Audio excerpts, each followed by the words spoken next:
Hello, and welcome to Leeds Echoes.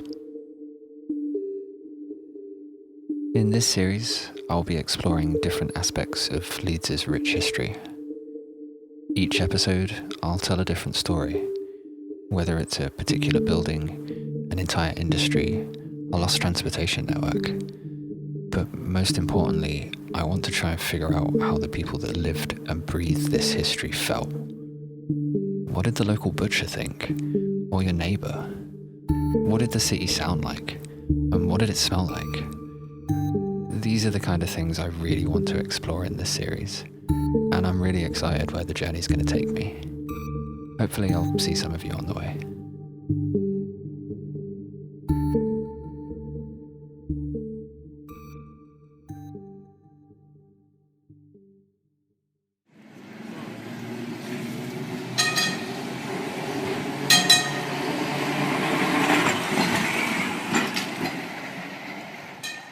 That is the sound of a Leeds tram.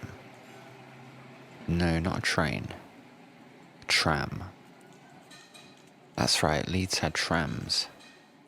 And not just any old trams, but one of the widest and most extensive networks that the world had ever seen. It was the first electrified tram network in Europe. The enormous Malmaison Hotel in the city centre on Swinegate, that used to be the Leeds Corporation Tramways headquarters.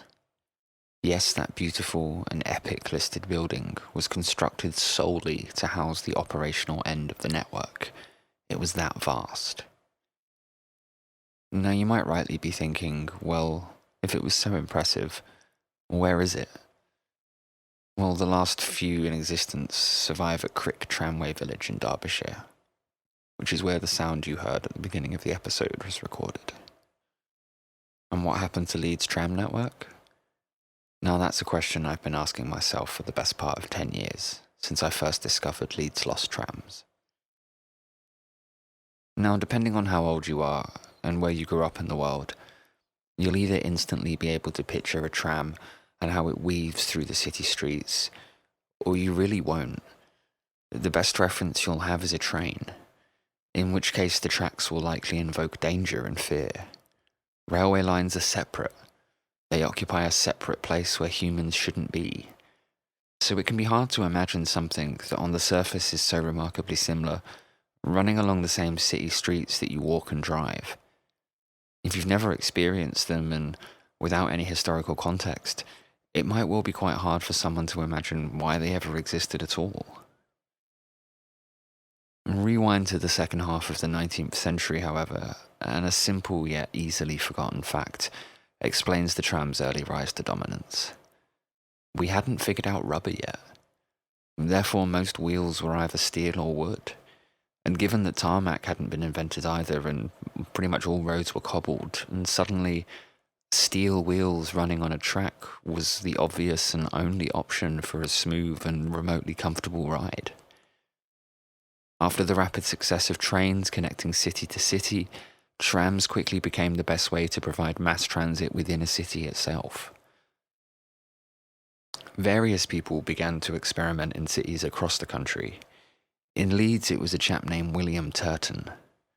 He started as a small-scale hay merchant in 1844 and rapidly expanded to include corn, coal, stables, cabs, and horse omnibuses.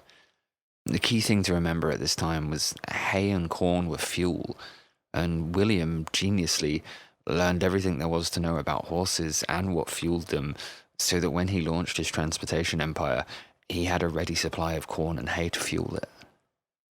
He had been a machine maker's apprentice and understood technology, so he was well placed to take advantage of the developments occurring around him. He introduced Leeds' first horse-drawn tramway in 1871, founding the Leeds Tramways Company, essentially moving his existing network of horse-drawn buses onto track. The first route opened on the 16th of September and ran from Boar Lane to the Oak in Headingley. He could have stuck with just horse-drawn buses, but by moving things onto track, he could create a monopoly. He could create a network of routes that only his coaches could use, with limited congestion from other road users. I feel like it was probably this that really pushed Turton and others to develop trams. From the public's perspective, aside from the initial novelty, I guess it didn't really feel wildly different. More horses, more wooden coaches, they just ran on a track. William went on to develop tram networks in Bradford, Leicester, Liverpool, Manchester, Newcastle, Nottingham, and Sheffield, and undoubtedly made himself an incredibly wealthy and powerful man in the process. Around the time of founding the Leeds Tramways Company, he entered municipal politics, where he remained for much of his life. He also remained a corn and hay merchant right till the end. Now, the rapid development of trams from here was obvious. Get horses off the road. I still can't quite imagine what it must have been like living in a city where there was almost as many horses, if not more horses, than people.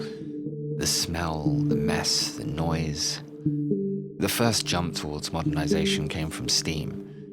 Adopting the same technology that was fueling the epic growth of the railways, it solved a lot of the issues of relying on horses, but it was still incredibly noisy and dirty. Leeds hardly needed any more fuel being burnt. It had long developed a reputation for being a remarkably filthy place. Barclay Fox, a Quaker, visiting from the much less industrialised southwest of England, wrote in 1836, "Leeds, amongst all others of its species, is the vilest of the vile. At a mile distant from the town, we came under a vast dingy canopy formed by the impure exhalation of 100 furnaces. It sits on the town like an everlasting incubus, shutting out the light and the breath of summer. I pity its poor denizens. London is a joke to it." Perhaps it was this reputation that led to Leeds being the first country in Europe to create a fully electrified tram network. Suddenly, endless horses and steam engines burning tons of coal were replaced by clean, sleek, standalone cars, pulled along as if by magic, by the invisible force rapidly changing the world: electricity. Turton turned over the Leeds Tramways Company to the Leeds Corporation in 1895, where it became the Leeds Corporation Tramways, or LCT. The Leeds Corporation heavily invested and implemented the electrification.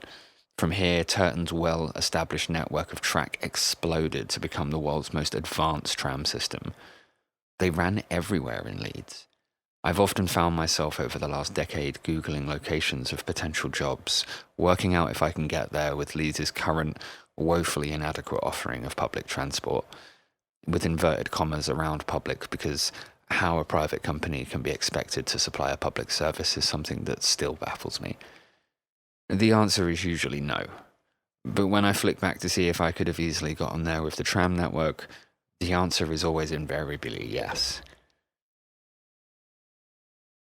The First World War began the strain. Shortages of materials and then the rising popularity of the motor car saw many UK cities abandon their tram networks. Wealthy car owners grew ever impatient at what they saw as archaic trams clogging up the streets. Leeds and the North in general bucked this trend, and many people were still backing the retention and modernisation of the network right up until the 1950s. They were scavenging from London and other cities, forming networks throughout the 30s, 40s and 50s. New lines were even opened. Major roads widened to include express tracks in the centre. And this period saw some of the most beautiful sections of the line even created. The off-road track to the sparkly new settlement of Middleton. I've watched endless hours of footage of double-decker trams elegantly weaving their way through what looks like secluded woodland. The steel rails stretching out before and behind it, the only hint of civilization. And trams were the transport of the working classes, which makes sense as to why they held out in the North longest, but sadly too many voices with power were all saying the same thing. Trams were the past, cars were the future. The move from the publicly operated tram to the privately operated motor car is kind of symbolic of the entire Western world from the 1950s right up until today. One of the most vocal supporters in Leeds towards the end was Alderman Frank Burnley, who, when Lord Mayor, championed the network. Sadly, and in one of the most tragic and ironic twists of fate I've ever come across, he was struck and killed when alighting a tram on Dewsbury Road to reach his home. November 1959 saw the last trams run in Leeds. It was celebrated modestly. Every account I've read was full of sadness, full of confusion. The removal of the network was so swift and brutal. Many of the cars were set ablaze the night the last services ran. The people of Leeds awaking the following morning to the already burnt-out wreckages of the carriages that had carried them for decades. The overhead lines were pulled down almost instantly, leaving only the faintest of trace. The track tarmacked over, lost but mere inches from the surface, periodically reappearing during roadworks to this day. The reserved track that much of the network run on, now forming either useless central reservations or slightly more useful bus lanes. Even William Turton's old corn merchant still remains. Sort of. The first of Leeds' many waterfront conversions in the 1980s, a blue plaque placed by the Civic Trust offers the only explanation to the exquisitely carved horse's head, still sat in stone above the arched entrance. And with that, Leeds joined the new breed of paradoxically flawed cities, those without a mass transit system. And when I look out of my window down at Kirkstall Road, which is a main artery in and out of the city, no longer served by the number 4 Leeds City trams, I watch the cars queue. A single person in each, with 4 empty seats, a never-ending line of combustion engines invisibly clogging the air. The everlasting incubus that Barclay Fox wrote about in 1836, still hanging thick over the city. Surely the trams make as much sense now as they ever did. And I still hold out hope that one day I'll be able to hop onto the number 4, glistening in its red and cream paintwork, and ride it all the way to town. Thank you so much for listening to another episode of Leeds Echoes. If you enjoyed it, let me know, and hopefully there'll be some more soon. In the meantime, stay safe. Take care.